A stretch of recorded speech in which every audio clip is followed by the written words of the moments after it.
C'est passé présent, c'est l'émission de Philippe Conrad qui nous annonce le programme. Bonjour Catherine. Eh bien aujourd'hui, dans un premier temps, chers téléspectateurs, je vous parlerai de l'Irlande, car nous allons dans quelques mois commémorer l'insurrection de Dublin de 1916, dont nous commémorons donc le centenaire. Donc j'évoquerai la guerre d'indépendance irlandaise. Et puis ensuite, Catherine vous parlera d'une bataille complètement oubliée, la bataille de Karansebes, livrée par les Autrichiens aux Turcs à la fin du XVIIIe siècle, et une bataille, vous verrez, un petit peu étonnante, un petit peu exceptionnelle. Et puis enfin, nous avons le plaisir de recevoir aujourd'hui Jean-Pierre Maugendre. Jean-Pierre Maugendre qui représente l'association Renaissance catholique, qui organise un certain nombre de manifestations, dont des universités d'été annuelles, où s'opère un travail extrêmement précieux, et nous l'avons invité à l'occasion de la publication des actes de l'université d'été 2012, dont le thème était « À quoi sert l'histoire ?» Sujet ô combien d'actualité, nous aurons l'occasion de l'approfondir tout à l'heure. Tout d'abord, comme je vous l'ai annoncé, quelques mots concernant l'histoire de la guerre d'indépendance irlandaise, hein, une Irlande qui nous est chère, à nous Français, à beaucoup d'égards, en ce contexte un peu particulier aussi de la Coupe du Monde de rugby. Nous allons nous retrouver ces jours-ci confrontés à nos amis irlandais.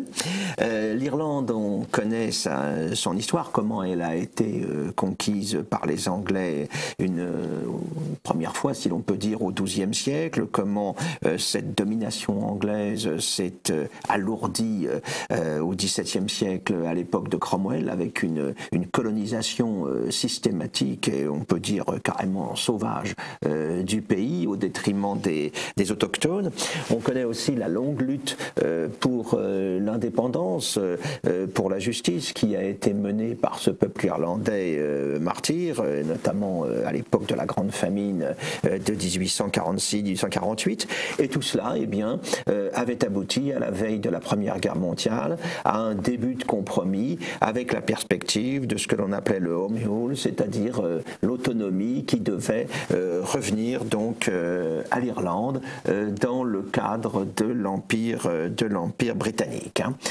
C'est une évolution qui s'était faite dans la douleur, un combat politique très long tout au long du XIXe siècle, avec des figures de proue comme O'Connell, comme Parnell, qui s'étaient illustrées à cette occasion.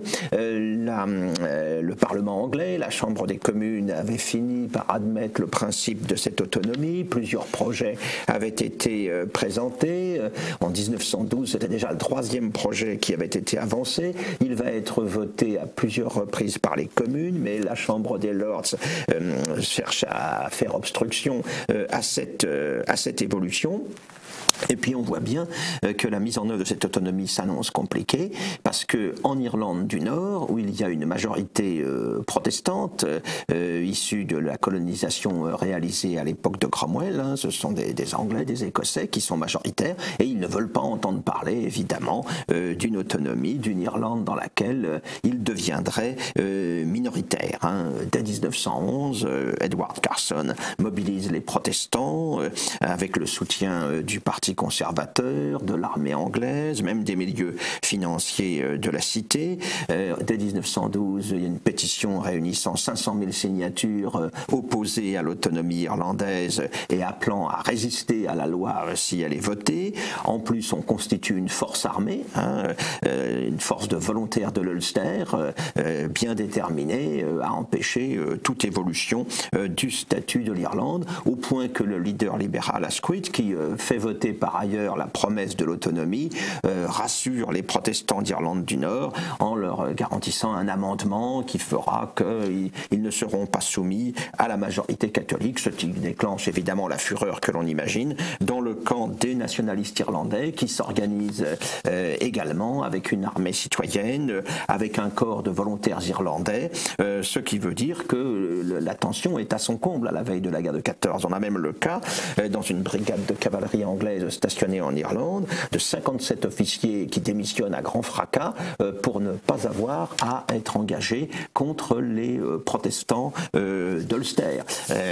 Donc une situation, on le voit, extrêmement tendue, d'autant que dans le même temps, un régiment écossais déployé en Irlande va ouvrir le feu sur des manifestants catholiques irlandais. On peut craindre une évolution catastrophique, une perspective de guerre civile irlandaise. Mais la guerre mondiale, la guerre européenne encore, intervient en août 1914. Ça va restaurer une union sacrée qui n'avait rien d'évident. Et on voit le leader nationaliste irlandais au Parlement de Londres, John Redmond, assurer le gouvernement Asquith du loyalisme irlandais. Et une bonne partie de ceux qui s'étaient engagés comme volontaires pour la cause irlandaise, ils vont s'engager même dans l'armée anglaise qui part combattre au nom de la punition qu'il faut infliger à l'Allemagne pour la violation de la neutralité belge, la solidarité avec ce petit pays neutre qui a été agressé a joué beaucoup dans les esprits, et de ce fait la grande majorité des Irlandais va se rallier en 1914, même si cela peut paraître surprenant, à l'Union sacrée. Cela dit, le gouvernement anglais va commettre un certain nombre d'erreurs. On va voter et promulguer en septembre 1914 la loi sur le Home Rule, mais son application est reportée à la fin de la guerre. Bon.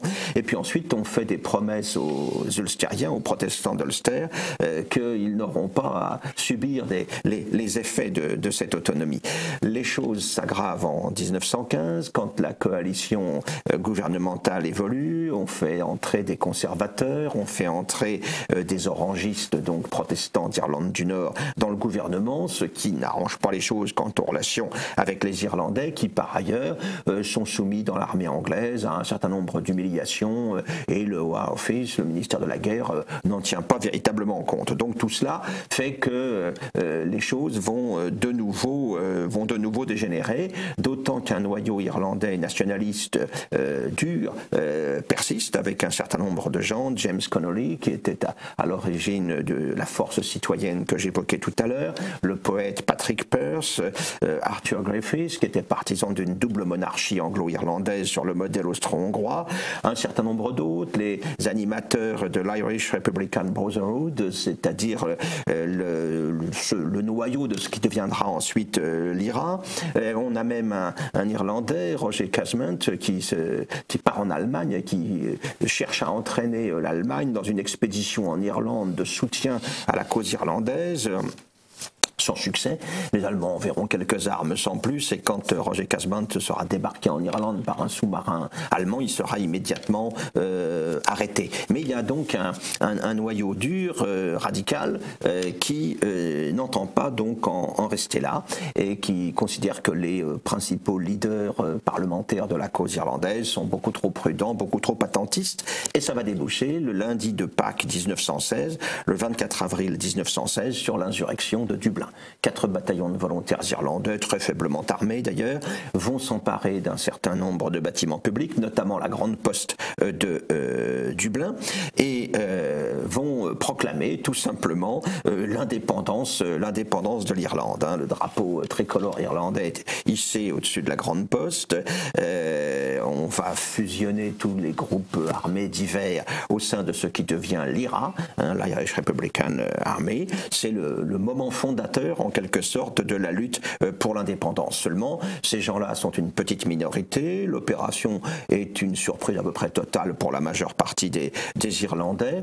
Ils sont très isolés, il ne se passe pratiquement rien dans les campagnes, l'affaire est limitée à Dublin, et ces 1100 insurgés armés de bric-et-broc avec quelques fusils, quelques armes de poing, quelques grenades, eh bien, ils vont devoir résister à 16 000 hommes qui ont été rameutés par les autorités anglaises, qui sont des soldats organisés, disposant de mitrailleuses, d'artillerie de campagne. Il y a même une canonnière anglaise qui remonte la Liffey pour pouvoir bombarder et la Grande Poste où se sont réfugiés les insurgés. Alors, au bout de quelques jours de combats sans espoir, eh bien, c'est la reddition qui intervient le 29 avril. Il y a quand même eu 3000 tués ou blessés du fait de ces combats. Le centre-ville de Dublin est en partie en ruine, mais l'opinion irlandaise s'est quand même quelque peu retournée une fois les faits de surprise passés, et cela va se confirmer avec l'instauration de la loi martiale par le général Maxwell.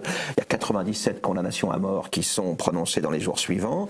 15 des principaux chefs de l'insurrection sont passés par les armes entre le 3 et le 12 mai 1916. On a même James Connolly qui a été blessé pendant les combats de la Grande Poste, qui est fusillé assis sur une chaise. Il y a 2000 internements qui sont décidés, et Roger Casman, qui avait été arrêté après son retour d'Allemagne, est pendu également quelques jours après. Donc on peut comprendre la réaction anglaise, parce que l'Angleterre est en guerre, bien sûr, et peut considérer qu'il y a là un acte de haute trahison dans cette révolte, mais c'est en même temps une faute politique lourde, car cette répression va faire des rebelles, qui étaient au départ, je l'ai dit, très isolés, eh bien, va en faire des héros. En Irlande, bien sûr, où on va considérer comme des martyrs ceux qui ont été exécutés, mais aussi, et ça c'est important, aux États-Unis, où il y a une très forte minorité irlandaise, extrêmement sensibilisée sur la question, et là, le Sénat américain va se prononcer contre la répression, le consul anglais à Dublin va intervenir en faveur des condamnés. C'est ainsi que sera sauvé de l'exécution Eamon de Valera, qui sera ensuite plus tard le président de l'Irlande indépendante. Alors Lloyd George, le chef du gouvernement anglais, va proposer une application immédiate du Home Rule aux Irlandais, aux parlementaires irlandais, en considérant que de manière temporaire, les 6 comtés de l'Ulster seraient tenus à l'écart, mais en fait, en parallèle, il explique aux Ulstériens que ce provisoire sera en réalité définitif. Quand tout cela est révélé, alors c'est un tollé général, bien sûr, et ça ne peut que exciter encore davantage l'opinion irlandaise. Lloyd George constitue une nouvelle coalition à la fin de 1916 avec des conservateurs, avec des orangistes toujours, et donc ça ne va pas arranger les choses, et la convention qu'il veut réunir en 1917 pour aboutir à un self-government, écartant toute idée d'indépendance, évidemment les éléments les plus radicaux ne veulent pas en entendre parler, et l'opposition parlementaire irlandaise classique se trouve de fait complètement désarmée désormais, et va perdre une bonne partie de son audience au profit du Sinn Féin, qui représente l'aile radicale, farouchement attachée à l'idée d'indépendance. Et c'est Sinn Féin dirigé par Arthur Griffiths qui désormais progresse le plus rapidement et qui va profiter en quelque sorte de ce qu'a été l'insurrection de Pâques, alors qu'il n'avait pas été un élément décideur dans cette affaire. Le mouvement donc va se développer régulièrement. Eamon de Valera va s'imposer progressivement comme son principal leader. Il dispose, pour tout ce qui est de l'organisation militaire, d'un adjoint d'une qualité exceptionnelle, c'est Michael Collins, qui va transformer les volontaires irlandais en une véritable force de guérilla. Et puis alors, comme les Anglais en plus commettent l'erreur en avril 1918 d'imposer la conscription générale à l'Irlande, sans faire pour autant de concessions politiques, eh bien, la réaction va être ce que l'on imagine, une mobilisation générale de l'opinion, même les évêques s'en mêlent et soutiennent la cause irlandaise, une grève générale est déclenchée. Comment réagit Lloyd George? Eh bien, en envoyant un vice-roi, Lord French, qui va fonder sur la seule répression sa politique. On arrête les leaders, on les transfère en Angleterre, on proclame l'état de siège, la censure militaire, toutes les organisations et manifestations nationalistes sont proclamées hors la loi. Arthur Griffiths est en prison, mais il y a une élection partielle, il est triomphalement élu, et aux élections générales de décembre 1918 qui suivent l'armistice, la fin des combats en Europe. Des élections intéressantes parce que c'est la première fois qu'on a le suffrage universel pour tous les hommes de 21 ans et c'est la première fois que les femmes de plus de 30 ans vont également voter. Ce qui fait que le corps électoral irlandais va être augmenté de manière tout à fait spectaculaire. Or, sur les 105 sièges qui correspondent à l'Irlande catholique, l'Irlande du Sud, eh bien, 73 vont aller au Sinn Féin. Et Eamon de Valera, Michael Collins, Arthur Griffiths sont élus de manière absolument triomphale. En revanche, le vieux courant parlementaire irlandais issu de Parnell, de Dion, de Redmond, il est complètement balayé. Ce sont les radicaux qui s'imposent. Dans le même temps, en Ulster, ce sont en revanche les unionistes qui remportent une majorité très très large. Alors que vont faire ces députés nouvellement élus? Ils vont boycotter le Parlement de Westminster, ils vont se réunir à Dublin en Assemblée d'Irlande, le Dáil Éireann, et ils vont proclamer l'indépendance. Ils vont proclamer l'indépendance en même temps qu'une embuscade contre un convoi anglais transportant des munitions est perpétrée. Alors c'est le début de la guerre à proprement parler entre Dublin et Londres. On avait pu mettre quelques espoirs dans la conférence de la paix. On se souvient que dans ces 14 points, le président Wilson avait promis le droit à l'autodétermination à tous les peuples, n'est-ce pas? Mais on se rend compte à la conférence de la paix que là, les choses sont à géométrie variable, hein, que l'on soit égyptien, indien, allemand des Sudètes ou irlandais, on n'a pas vraiment compris le message et il n'est pas question d'aller dans le sens des revendications de ces différents peuples.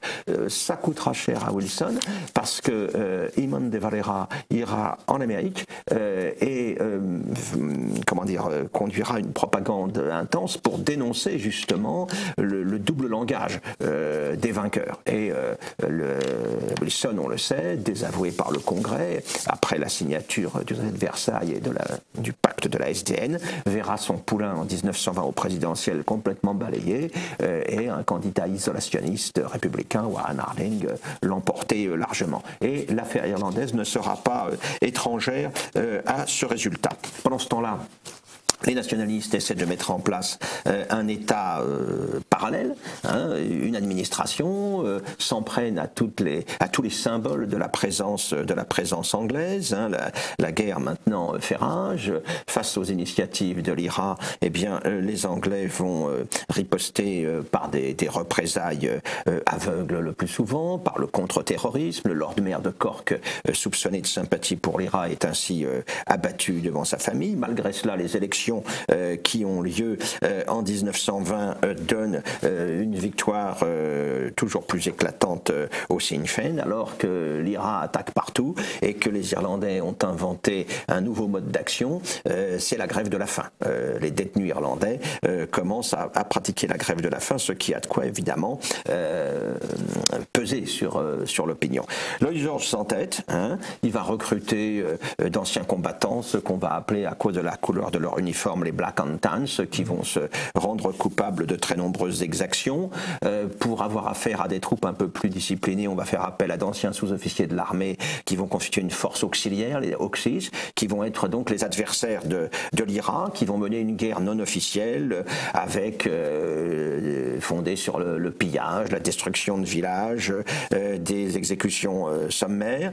Pendant ce temps, en octobre 1920, Terence MacSwiney, le maire de Cork, va mourir du fait de sa grève de la faim en prison, avec tout ce que cela représente pour l'opinion d'alors. Hein. On se souvient des reportages de Joseph Kessel et de l'écho qu'il rencontre à l'époque en France. La guerre continue. Michael Collins s'en prend à tout le système de renseignement anglais, fait abattre toute une série d'indicateurs. En représailles, il y a le fameux épisode des Black and Tans qui déboulent dans un stade et puis qui tire à vue sur le public qui assistait à un match de football. C'est un des grands épisodes dramatiques de toute cette période. La ville de Cork est pillée et en partie incendiée en décembre 1920. Alors là, il faut quand même faire une commission d'enquête, mais le rapport de la commission d'enquête sera enterré, car il ne faut pas alimenter la propagande rebelle. Donc, on voit à peu près quelle est l'atmosphère générale. En fait, la guerre devient de plus en plus impopulaire. Les Américains sont excédés par la politique anglaise. Dans beaucoup de pays d'Europe, Europe, l'Angleterre se trouve mise en accusation, et en Angleterre même, il y a tout un parti de la paix qui se développe, y compris dans les milieux militaires, où on voit bien qu'il n'y a pas de solution, militaire. Lloyd George cherche encore une porte de sortie, avec un Government of Ireland Act en décembre 1920. Il y aurait 2 parlements, un à Dublin, un à Belfast, subordonné à celui de Westminster, avec un représentant du pouvoir britannique dans chacune des deux Irlandes, mais le Sinn Féin évidemment refuse cette proposition, et dans les élections qui ont lieu en mai 1921, remporte encore un succès total, puisqu'il remporte tous les sièges en Irlande du Sud, là où les unionistes au nord remportent eux aussi tous les sièges. Alors la guerre continue, la situation est bloquée, hein, les Anglais ne parviennent pas à venir à bout de cette insurrection. C'est le roi George V en juin 1921, dans un discours à Belfast, qui va ouvrir en quelque sorte de nouvelles perspectives. On va aboutir à une trêve le mois suivant, en juillet 21. Des négociations vont s'ouvrir au 10 Downing Street en octobre 21. On arrivera à un accord le 6 décembre 21, un accord de compromis hein, dont on connaît les grandes lignes. Hein. L'union avec l'Angleterre est dissoute, sauf pour ce qui concerne les 6 comtés d'Ulster, bien sûr, et le reste de l'Irlande va accéder à un statut de Dominion qui est appelé à évoluer par la suite. Mais l'histoire n'est pas terminée, car les Irlandais victorieux, ils ont abouti à cette indépendance à laquelle ils aspiraient, vont se déchirer dans une guerre civile de 2 ans entre 1921 et 1923, une guerre civile qui coûtera la vie d'ailleurs à Michael Collins, l'un des héros les plus remarquables de ce combat de l'Irlande. Mais tout cela, c'est une autre histoire. Et merci Philippe, et on peut renvoyer nos auditeurs au très beau film de Ken Loach, Le vent se lève. Vous retrouverez tout ça avec un souffle, une épopée tout à fait remarquable. Restez avec nous.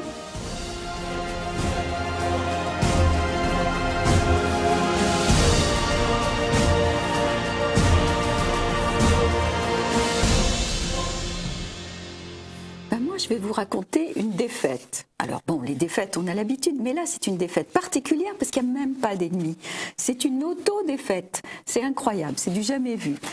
Et qui est le responsable de tout ça? C'est l'empereur Joseph II d'Autriche. Alors on est au début de la guerre austro-turque, et Joseph, vous le connaissez, c'est le fils de Marie-Thérèse, c'est le frère de Marie-Antoinette, c'est le protecteur de Mozart, c'est un homme sûrement charmant, mais qui n'a pas forcément une vision militaire très, très forte. Or, il a envie de laisser une marque dans l'histoire, il a envie d'avoir un destin comme Frédéric de Prusse. Donc, il se lance dans cette guerre contre les Turcs en disant « Je débarrasserai le monde de cette race barbare ». L'intention était bonne, hein, ça commençait bien. L'ennui, c'est qu'il se fâche avec la Prusse, qui du coup va s'allier avec la Suède, lui s'allie avec la Russie, et donc voilà une Europe déjà très déchirée contre les Turcs. Mais qu'à cela ne tienne, Joseph décide de réunir une énorme armée et d'attaquer les Turcs tout seul, espérant être rejoint par les contingents russes au fur et à mesure. Donc long voyage pour cette armée qui est énorme, 125 000 hommes, 22 000 chevaux, 898 canons, c'est des tonnes et des tonnes de boulets. Donc tout ça, ça suppose que l'intendance suive. Il faut 100 bœufs par jour, il faut 100 tonnes de farine, enfin c'est une énorme machine qui arrive en Transylvanie. À l'époque, on l'appelait la Valachie. Et là, il y a 3 places fortes tenues par des Turcs, dont Belgrade. L'armée autrichienne est infiniment plus importante que la garnison turque qui tient Belgrade. Il pourrait franchement prendre Belgrade sans aucune difficulté. Mais Joseph, il est hésitant. Quand il s'agit de vraiment donner l'ordre d'attaquer, il ne sait plus, il hésite. Il n'y a rien de pire qu'un chef qui hésite. Et il se dit, oh, je vais attendre les Russes. Mais les Russes, ils sont occupés ailleurs, contre les Suédois pendant ce temps-là. Donc, il met le camp devant Belgrade. Les Turcs sont terrorisés de voir cette immense armée. Et puis, avec son maréchal, qui était le plus crétin des maréchaux possibles, c'est le maréchal Laxi, ils se disent, oh non, on va attendre, on va reculer un petit peu, c'est plus sûr, hein, on ne va pas prendre de risques.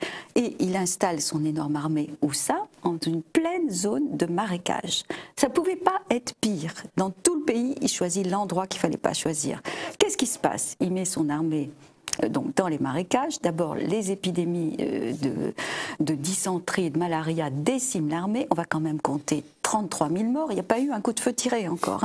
33 000 morts et je ne sais plus combien, 50 000 malades. Enfin, vous imaginez un peu 50 000 dysentriques dans des marécages. J'ose pas imaginer. Et puis, cette armée, elle est très hétérogène et ils ne s'entendent pas entre eux. Dans tous les sens du terme. Déjà, ils ne s'aiment pas et en plus, ils ne se comprennent pas. Mais ils arrivent quand même à se disputer. Il y a des Hongrois, il y a des Slovènes, il y a toutes sortes de races composites qui n'ont qu'un seul dénominateur commun, c'est qu'ils n'aiment pas leurs officiers autrichiens.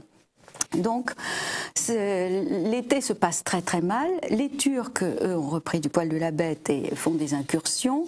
Et chaque fois qu'ils attrapent des malheureux de cette armée de coalition, ils les décapitent. Ça, on sait que, hélas, c'est pas encore une histoire finie, ça. Finalement, une certaine nuit, du 17 au 18 septembre 1788, ça va être le summum. C'est l'avant-garde de l'armée. Alors, il y a 200 hussards à cheval, très fiers, très beaux, très conquérants, qui passent le pont sur la rivière qui s'appelle la Timis. On est à côté de Timisoara, pour vous fixer les choses. Et ils passent très fièrement sur leurs chevaux, ils passent le pont et ils trouvent de l'autre côté, non pas des Turcs, mais des Gitans. Les Gitans avec les roulottes, les filles et surtout des tonneaux de schnapps. Erreur grave, parce qu'ils commencent à se saouler, mais vraiment à rouler sous la table. Pendant ce temps, les fantassins de l'autre côté de la rivière, ils se disent « Oh, mais ça a l'air de bien s'amuser là-bas », parce que non seulement il y a du schnapps, mais il y a aussi des prostituées. Donc les hussards, ils sont hors de combat, là, dans tous les sens du terme. Et les fantassins se disent « Mais pourquoi nous, on n'en profite pas ?» Donc ils passent le pont aussi, et les hussards disent « Oh non, non, on ne partage pas ni les filles, ni le schnapps avec cette piétaille. » Donc ils mettent les roulottes, ils font une espèce de camp retranché, ils font des fortifications et ils commencent à jeter sur les fantassins tout ce qui tombe sous leurs mains, des tonneaux vides, des outils, n'importe quoi. Les fantassins sont furieux, ça commence à s'insulter très fort et finalement il y a un coup de feu qui part et un hussard s'effondre, il est tué et ils ripostent sur leurs propres troupes, sur les fantassins. Tout ça, c'est la nuit noire en plus, parce qu'il est plus de minuit, il n'y a pas de lune, donc ils ne se voient pas à 40 mètres. Ceux qui ne sont pas en première ligne se disent « Oh, les Turcs nous attaquent !» Et ils commencent à tirer vraiment en direction des hussards qui ripostent en se disant c'est pas possible que ce soit nos troupes, donc il doit y avoir des Turcs là. Donc certains commencent à crier les Turcs, panique générale dans les fantassins. Les officiers essayent de les arrêter en criant halte, halte. L'ennui, c'est que eux, c'était des Slovènes. On leur avait appris qu'un mot en allemand, c'était en avant, vorwärts, je crois, quelque chose comme ça. Donc ils comprennent pas. Et ils entendent halte, mais ils comprennent Allah, Allah. Ils se disent oula, ça c'est des Turcs. Donc panique générale, ils refluent sur le pont, écrasant tout ce qu'il y a sur leur passage. De l'autre côté du pont, il y a tous les chevaux au licol, mais à peine attachés. Panique chez les chevaux qui se mettent à casser leurs liens et à foncer dans l'armée qui est au bivouac. Donc panique générale dans l'armée. On se dit c'est la cavalerie turque qui nous attaque. Et alors là, le brillant maréchal, il dit faut donner l'artillerie. Il commence à bombarder ses propres troupes, bombarder ses chevaux. C'est une panique absolument totale. C'est digne d'un film. Et le roi, réveillé en sursaut par tout ce bazar quand même, sort de sa tente. Comment on dit c'est pas assistant, son aide de camp. Merci Jean-Pierre. Il lui dit sire, nous sommes attaqués par une force turque énorme. Fuyez, sire, fuyez. Voici votre cheval. Il monte à cheval en pyjama, enfin l'équivalent. Là, j'exagère. Il n'a pas le temps de s'habiller en tout cas. Et il est mal réveillé, terrorisé, et le cheval l'emmène non pas dans le sens où il voulait fuir, mais vers la rivière. Et là, plouf, il tombe dans la rivière, il manque de se noyer. Son aide de camp le récupère, se fait tuer par ses propres fantassins qui arrivaient et qui piétinent tout ça. Le roi s'en sort de justesse. C'est un pur désastre, un pur désastre. Et finalement, l'armée entière va partir en déroute en se disant on a toute l'armée turque sur nos talons, ça va être un massacre. En fait, les Turcs, ils étaient à 10 km, ils n'étaient même pas au courant. Ils sont arrivés que 2 jours plus tard et ils ont quand même récupéré, ils ont trouvé 10 000 morts, ce qui n'est pas rien, piétinés, tués, écrasés par les chevaux, écrasés par l'artillerie, et des tas de blessés qui se sont évidemment empressés de décapiter, ça c'est le petit côté turc.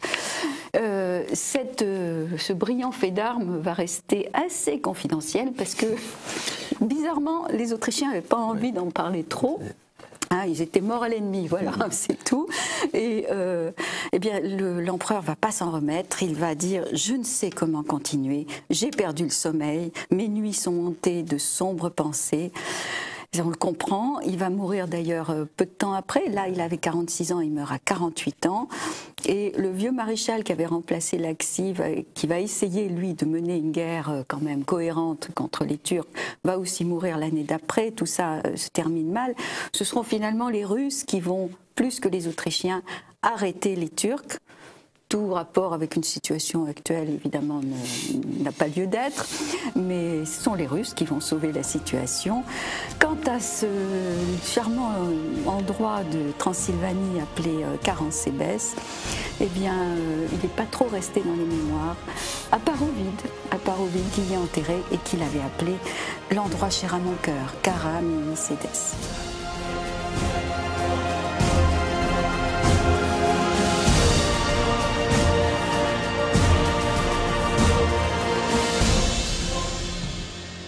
Comme je vous l'ai annoncé, nous recevons aujourd'hui donc Jean-Pierre Maugendre à l'occasion de la publication des actes d'une université de Renaissance catholique consacrée au thème suivant: à quoi sert l'histoire? Un sujet évidemment qui ne pouvait que retenir notre attention. Quelques mots d'abord de ces universités d'été de Renaissance catholique. Elles réunissent tous les ans depuis 1992. Pendant 4 jours, en différents endroits de France d'ailleurs au fil du temps, et réunissent plusieurs centaines d'auditeurs qui viennent écouter des conférences, des débats autour d'un certain nombre de thèmes liés à l'actualité ou de thèmes plus historiques. Et c'est un moment très intéressant parce que c'est un moment d'échange où se formulent des argumentaires, où l'on s'en prend d'une manière méthodique à l'idéologie dominante, et le succès rencontré par cette manifestation et la continuité dans la durée qui la caractérise disent évidemment toute la qualité de ces échanges.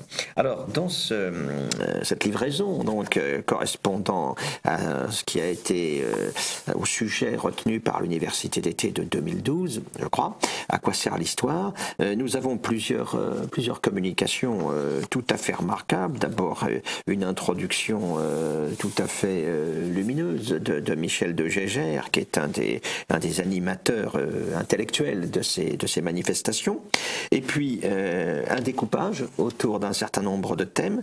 D'abord la crise de la transmission, avec l'intervention de François-Xavier Bellamy, à qui l'on doit ce remarquable petit ouvrage qui s'appelle Les Déshérités.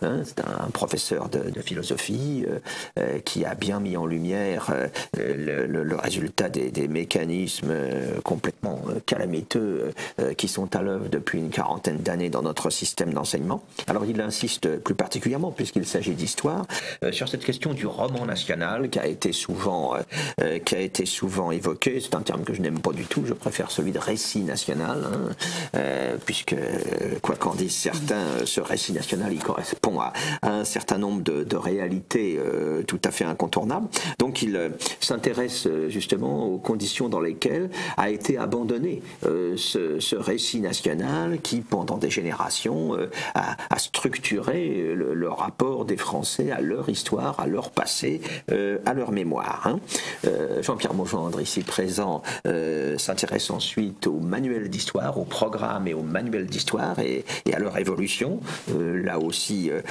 grandement calamiteuse. Nous avons aussi une intervention de Jean-François Chemin, qui est un professeur d'histoire qui travaille dans la banlieue lyonnaise, je crois, et qui a accompli un travail tout à fait remarquable auprès de ses élèves, et puis également un travail de réflexion sur les conditions de l'enseignement aujourd'hui dans le système tel qu'il est. Et puis il y a un deuxième groupe d'intervention autour du thème de l'instrumentalisation de l'histoire. Là, je retiendrai surtout l'intervention de Jean Sévillia, qui se penche sur les procédés, les méthodes de la manipulation historique, et Dieu sait que nous sommes bien placés pour savoir ce qu'il en est, et cela maintenant depuis de nombreuses années. Jean Sévillia, qui a dénoncé toutes les impostures en question dans son Historiquement correct, que je ne peux que recommander à nos auditeurs. Martin Pelletier montre aussi les dangers de l'histoire vulgarisée, telle qu'elle a tendance à se développer aujourd'hui, même si on peut faire de la vulgarisation utile et intelligente, s'entend. On sait ce que des gens comme Gosselin le Nôtre, plus tard André Castelot, le rôle qu'ils ont joué pour le maintien dans le public de l'intérêt pour l'histoire. Et ce rôle d'autres le jouent aujourd'hui, et c'est incontestablement positif, même si l'on voit les limites de l'exercice, évidemment, même s'il ne s'agit pas toujours d'histoire au sens scientifique du terme. Et puis une autre partie de ce recueil d'interventions évoque l'histoire confisquée, c'est-à-dire, par exemple, l'histoire oubliée ou occultée. C'est l'affaire vendéenne, bien sûr, qui est bien connue, qui n'est plus aussi occultée que cela d'ailleurs maintenant, grâce à un certain nombre de gens, entre autres Reynald Sécher, qui est l'auteur de cette intervention. On sait le rôle qu'a joué Philippe de Villiers dans ce domaine aussi. Je renvoie au grand colloque organisé en 1993 pour le centenaire de la Vendée, qui a été un modèle du genre et qui a constitué une rupture, un virage historiographique absolument majeur. Comme quoi, rien n'est jamais écrit pour l'éternité, rien n'est jamais définitif, et il y a des terrains où la contre-offensive est possible et où elle peut se révéler payante. Donc toute une série d'interventions de ce type au cours de cette université d'été, de ce colloque donc étalé sur 4 jours. Tout cela ne peut que fournir à la fois de l'information et de la matière à réflexion aux lecteurs donc de ce recueil. Alors Jean-Pierre Maugendre, ce recueil, d'abord première question, comment peut-on se le procurer?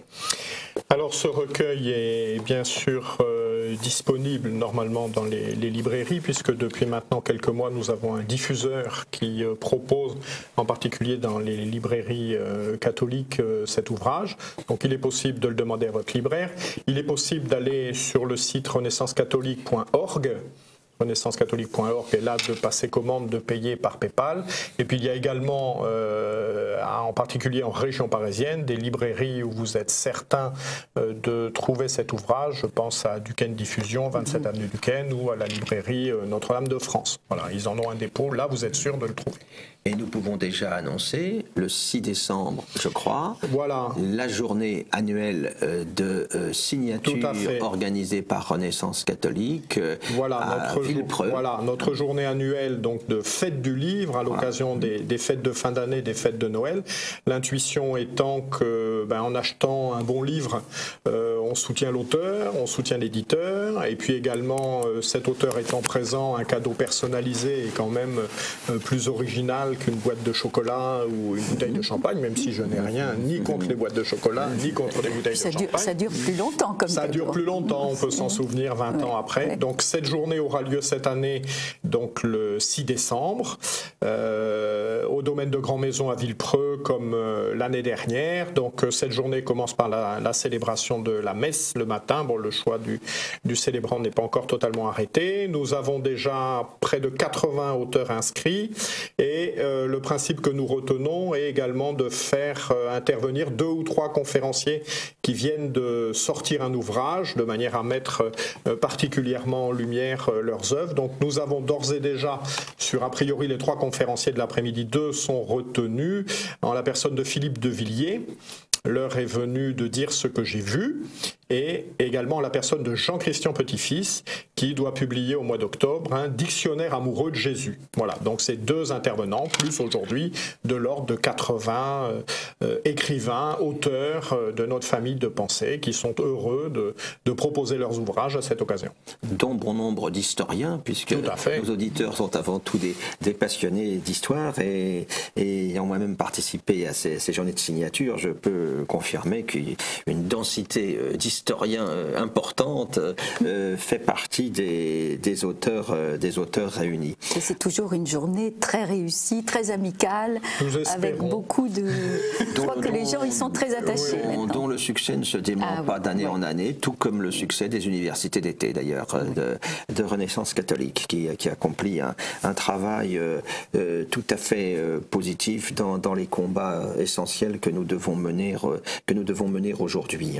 Alors, il y a un point, Jean-Pierre Maugendre, auquel vous êtes particulièrement sensible, c'est d'ailleurs la matière de votre intervention qui est rapportée dans ce recueil, c'est la question des programmes et des manuels d'histoire. Là, on a quelque chose, on a une matière sur laquelle on peut analyser, on peut réfléchir, on peut interpréter pour essayer de voir comment nous en sommes arrivés, où nous en sommes aujourd'hui dans ce domaine. Alors tout à fait, ce sujet nous paraît important d'abord pour une raison essentielle, c'est que tout ce que les conférences sur l'histoire vulgarisée, les travaux universitaires, tout ça, ça a un rôle, mais ça ne concerne pas tout le monde.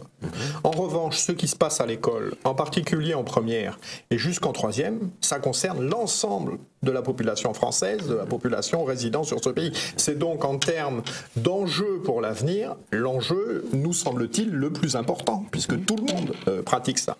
Alors qu'est-ce que l'on observe? D'une part, en regardant un petit peu les programmes, alors les programmes sont en train de changer, ces programmes sont remaniés tous les 3 ou 4 ans, ce qui présente également l'avantage de faire travailler les éditeurs de manuels scolaires, puisqu'il faut changer les manuels tous les 3 ou 4 ans.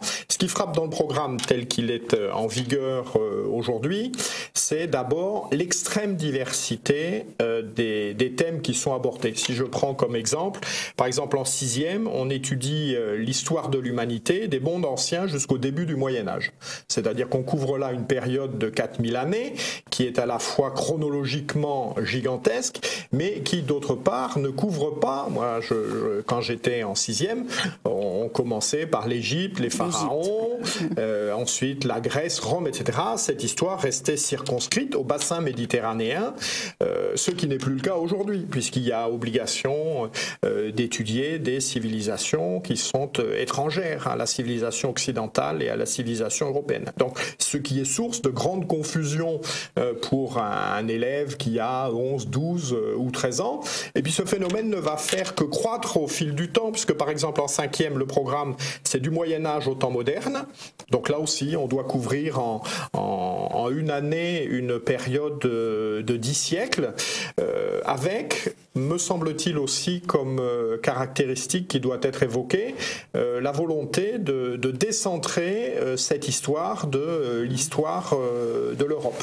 Donc voilà, me semble-t-il, première caractéristique, et qui sera en particulier concrétisée dans un document tout à fait officiel, qui est le document de l'éducation nationale, puisqu'à la fin de la classe de 3e, il est demandé à ce que les élèves qui passent le BEPC, ce qu'on appelait le BEPC, aient la maîtrise de 43 événements historiques. Donc c'est le document officiel, à l'issue globalement d'une dizaine d'années d'études, que doivent avoir retenu les élèves. Et ce qui est frappant, c'est d'une part apparaissent dans ces 43 événements des événements qui ne sont pas liés à l'histoire de France. Je pense en particulier, on a 622 l'Hégire, donc c'est un événement qui se déroule en Arabie saoudite, qui n'a rien à voir avec notre civilisation et notre histoire. Donc je crois que c'est une de ses premières caractéristiques. Une deuxième caractéristique aussi, et on le voit bien dans les programmes, c'est qu'il y a une volonté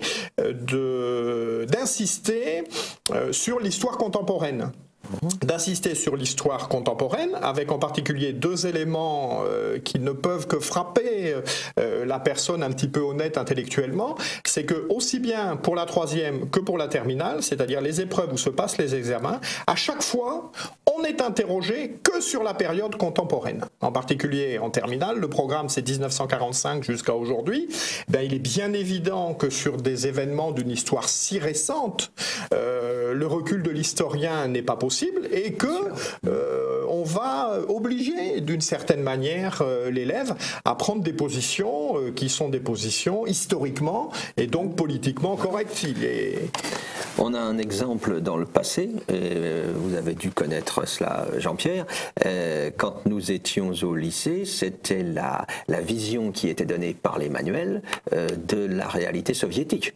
Par exemple, qui n'a pas grand-chose à voir avec la lecture que l'on peut avoir aujourd'hui de cette séquence-là, et qui est évidemment dans le sens de l'idéologie dominante de l'époque, qui faisait la part belle aux espérances des lendemains qui chantent et au paradis socialiste. Alors si je reviens sur ces 43 dates, par exemple l'avant-dernière, 1995-2007, les années Chirac, bon je ne suis pas persuadé que dans 50 ans... Je pense pas que ça... ça ait marqué l'histoire. Donc 1995-2007, les années Chirac. En revanche, dans ces 43 dates, il n'est pas fait mention 496, le baptême de Clovis, 732, la victoire de Charles Martel à Poitiers, 1214, la bataille de Bouvines, 1429, le sacre de Charles VII à Reims, 1431, la mort de Jeanne d'Arc, 1515, la bataille de Marignan, 1638, le vœu Louis XIII. Donc on a vraiment une hypertrophie de la période actuelle, avec sous-tendant clairement, me semble-t-il, ces choix qui sont faits, que la France commence à la Révolution française. Oui, bien sûr. C'est pas quelque chose d'absolument nouveau d'ailleurs. Non. Pour un étudiant de Sciences Po aujourd'hui, ça commençait il y a quelques années avec l'esprit des lois de Montesquieu, puis maintenant ça serait plutôt les années de la fin du 19e siècle. Auparavant, la France ne retient guère l'attention, puisque c'est à partir du moment où elle a fait la grande révolution que l'on sait qu'elle est censée avoir acquis la légitimité idéologique, morale, qu'elle s'auto-attribue. Donc tous les rois de France, tout ça. Alors on voit bien d'ailleurs sur ces 43 dates, il y en a 10 qui concernent la période qui précède la Révolution française et 30 la Révolution française et ainsi de suite. Ce qui historiquement, au regard de la chronologie, n'a pas de sens.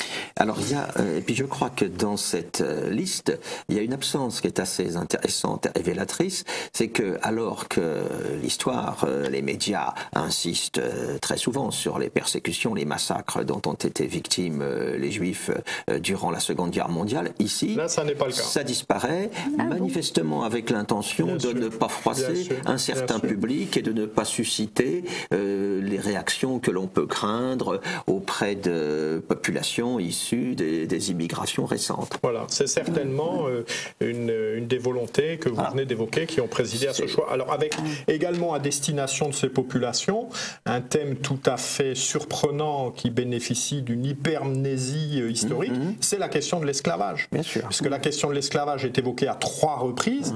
Elle est évoquée au moment de l'étude en 6e d'un empire africain, Songhai, Monomotapa, etc., qui sont tous des empires esclavagistes. Donc on parle de l'esclavage à ce moment-là. On parle de l'esclavage au moment de la traite négrière. Et dans les 43 dates, donc on l'a dit tout à l'heure, il n'y a plus de baptême de Clovis, etc. Mais 1848-1852, établissement du suffrage universel masculin et abolition de l'esclavage. Ce qui, au regard cette abolition de l'esclavage, l'esclavage, elle concerne les populations des Antilles, qui sont, quelle que soit la difficulté de leur sort, etc., au regard de l'histoire de France, ça reste des éléments anecdotiques, marginaux. Oui, je crois qu'on peut retenir cette abolition de l'esclavage comme une date importante de l'histoire de France. C'est pas tellement ça que je retiendrai, c'est plutôt la lecture restrictive de cette histoire-là. C'est-à-dire que l'esclavage, c'est la traite négrière transatlantique entre le XVIe et le XVIIIe siècle. On oublie de dire que l'esclavage, ce sont les Européens qui y ont mis un terme, et on oublie de dire, comme l'avait très bien montré Olivier Pétré-Grenouillot, que la traite musulmane a été, dans la durée et dans les volumes concernés, autrement importante que la traite atlantique. C'est là, je crois, qu'il y a des oublis qui sont tout à fait significatifs et qui ne sont pas du tout innocents. D'ailleurs, la caste idéologique qui prétend dire le bien et le vrai, on a vu comment elle s'est mobilisée contre un historien comme Pétré-Grenouillot, qui est quelqu'un, c'est un savant parfaitement, je dirais, normal. Il n'a pas d'a priori idéologique dans un sens ou dans l'autre, a insisté sur cette réalité évidente, en montrant que l'esclavage était d'abord l'esclavage interafricain, la traite musulmane, et puis aussi, bien sûr, la traite négrière. Alors ça a été le déchaînement, il a été cloué au pilori. On a vu Madame Taubira perdre ses nerfs. Alors avec un autre oubli aussi concernant cette question de l'esclavage, c'est sur la traite négrière, on peut observer aujourd'hui, il existe des minorités importantes d'origine africaine, afro-américaine, il en existe aux États-Unis, il en existe aux Antilles. Aux Antilles, il y a des Haïti, ils sont très largement majoritaires, etc. Il en existe en Afrique du Sud. Donc cette population qui a été transplantée, elle a fait souche, elle existe, elle est nombreuse. Or aujourd'hui, il existe des populations encore plus nombreuses, parce que comme vous l'évoquez Philippe, la traite a duré plus longtemps, qui ont été transplantées vers le Maghreb, vers l'Arabie Saoudite, vers la Syrie, vers l'Irak, vers la Turquie, etc. Et là, il n'y a aucune minorité d'origine africaine. Il n'y a pas de trace. Alors Jacques Herz en a donné une explication bien claire. Il dit systématiquement, tous les hommes étaient castrés. Bon. Et donc là aussi, c'est un phénomène, si on veut parler de la traite, qui serait intéressant de mettre en regard. Ce que chacun peut observer, je veux dire, c'est gros comme le nez au milieu de la figure, cette disproportion des populations d'origine africaine aux Antilles et puis dans la péninsule arabique, par exemple. Exactement. Puis on a pointé de manière tout à fait légitime, d'ailleurs, la mortalité qui pouvait intervenir dans la traite atlantique, elle était bien pire dans la traite musulmane d'Afrique orientale. Mais ça, c'est un aspect, effectivement, qui n'est pas mis en avant. C'est un sujet qui fâche. Parce qu'il s'agit d'entretenir de manière diffuse, de manière subliminale, la culpabilisation des Européens, en jouant sur un certain nombre de mythes incapacitants de ce type, pour empêcher toute prise de conscience identitaire, tout réveil identitaire qui serait perçu comme l'apologie de tout ce passé les heures les plus sombres de notre histoire. Voilà. Alors je crois justement qu'il est important, donc on vient d'évoquer à propos des programmes, donc cette déstructuration chronologique. Bien sûr, ça se retrouve dans les manuels avec le même état d'esprit, avec en particulier une place extrêmement importante qui est accordée aux documents par rapport au texte, et en particulier la volonté dans les illustrations de battre en brèche tout ce qui pourrait glorifier la France. En particulier, il n'y a quasiment aucune représentation de personnages historiques. À chaque fois, ce sont des éléments, des témoignages, je dirais, sur les conditions de travail, sur les conditions de vie, mais je dirais toute l'approche qui était celle du roman national, du récit national, comme vous l'évoquez, je crois, est battue en brèche. Et il me paraît également important de noter que ce que l'on observe dans ces manuels et dans ces programmes, c'est le fruit d'une volonté politique qui, me semble-t-il, repose sur deux fondements qu'évoque de manière tout à fait opportune François-Xavier Bellamy dans sa conférence. C'est de dire que cette mise en pièce du roman national, récit national mis en place après la défaite de 1870, avec la conviction que c'était l'instituteur prussien qui, au final, avait gagné la guerre. Me semble-t-il, à partir de la guerre de 14, ce récit national est battu en brèche et d'une certaine manière est pris en tenaille avec une nouvelle approche historique dont les deux mâchoires sont d'une part l'école des annales, Donc l'école des annales qui donne la priorité aux questions sociales, démographiques, aux conditions de vie, sur ce qu'ils appelaient l'histoire bataille. C'est la conviction que l'histoire n'est pas faite par les hommes, mais qu'elle est déterminée par des données démographiques, sociologiques, économiques. Donc l'histoire, le récit national, il est battu en brèche par cela. Et puis il est battu en brèche aussi par les conséquences de la guerre de 14. On le voit en particulier, c'est développé dans cette conférence. Le syndicat national des instituteurs, après la guerre de 14, qui a été une affreuse boucherie, il ne s'agit pas de le nier, pense que au final, cette boucherie, c'est la conséquence de l'opposition des nations. Et donc, il faut détruire les nations pour apporter la paix, et qu'un élément constitutif essentiel des nations, c'est la fierté de son histoire, c'est l'attachement à son passé, c'est la croyance en une identité différenciatrice des autres peuples. Et cette histoire, ce récit national, il est détruit avec la conjonction de ces deux éléments, encore renforcés après la Seconde Guerre mondiale, par la croyance, selon la formule, que les nations, c'est la guerre. Voilà. Et je crois qu'on est vraiment, au-delà de l'histoire, Michel de Gégère le montre bien dans sa conférence introductive, l'histoire a toujours été un enjeu politique. Parce que ce que l'on retient des événements passés, ce que l'on veut mettre en avant, eh bien, c'est bien sûr une certaine projection du passé que l'on souhaite retransmettre. C'est évoqué dans ce recueil, hein, tout le monde connaît la phrase de George Orwell dans son roman 1984, celui qui a le contrôle du passé a le contrôle du futur, celui qui a le contrôle du présent a le contrôle du passé. Et donc on est bien dans un enjeu de cette nature, me semble-t-il.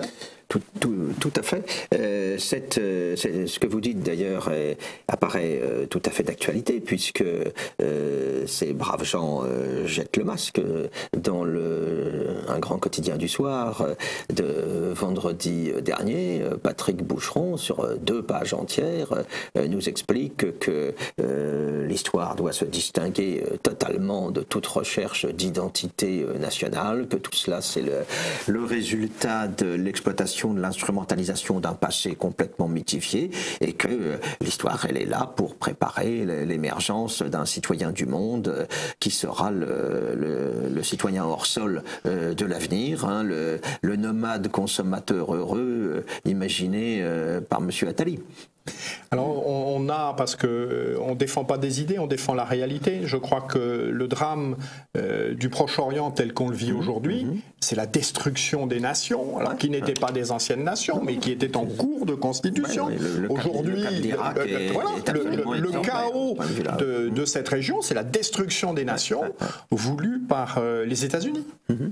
Et donc je crois que vraiment alors ce sont les actes suivants sur lesquels on travaille.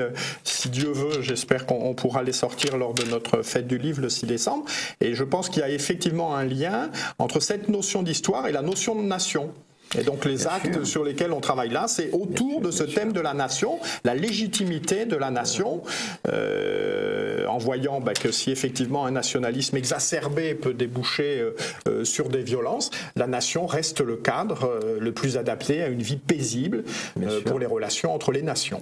Bien sûr, il y a toute la mise en cause de l'État-nation qui est, par son existence même, contradictoire avec le projet universaliste, mondialiste auquel nous sommes confrontés aujourd'hui. Hein. Mais dans le cadre de la problématique que vous évoquez, je signale également à nos téléspectateurs, le 24 octobre, le samedi 24 octobre à 14h30, à la Maison des Mines, l'Association pour l'Histoire organise un petit colloque sur le thème Histoire, Mémoire, Identité, avec entre autres une intervention d'Oskar Fresinger, notre ami suisse, qui a joué le rôle que l'on sait chez nos amis helvètes il y a quelques mois, quant à la reprise en main justement par les Suisses de leur histoire et de leur identité. Hein. Alors dans cette perspective que vous évoquez, on a parlé des manuels, de leurs insuffisances aujourd'hui. Je crois que c'est le moment également de rappeler que Renaissance catholique est à l'origine de la publication d'un manuel d'histoire de France, un peu atypique par les temps qui remarquable, effectivement, et qui est le meilleur achat qu'on puisse faire, je crois, pour des parents ou des grands-parents. Face à ce désastre, nous ne nous sommes pas contentés de larmoyer. Nous avons publié et édité un manuel d'histoire de France qui est chronologique et qui est animé par l'amour de la France et qui est, me semble-t-il, pédagogiquement particulièrement bien adapté. Il y a un texte, il y a un résumé, il y a de belles illustrations. Superbes illustrations, bravo, oui. Et là, on retrouve, j'allais dire, l'histoire de notre enfance. On retrouve les portraits des rois, on retrouve Jeanne d'Arc, on retrouve ce qu'on a connu depuis toujours et que nos petits-enfants, pour ce qui nous concerne, ne connaissent plus. Pour certains, le contenu paraîtra peut-être ambitieux, riche, trop dense, mais je les renvoie au manuel du primaire et du cours moyen en primaire dans les années 1950. On était tout à fait à ce niveau-là en termes d'information. Hein. Et puis ensuite, les enfants arrivant au lycée s'inscrivaient dans la continuité des Malet et Isaac, avec toutes leurs limites d'ailleurs aussi. Mais ça nous donnait au bout du compte des générations qui disposaient d'une culture historique de très bonne qualité.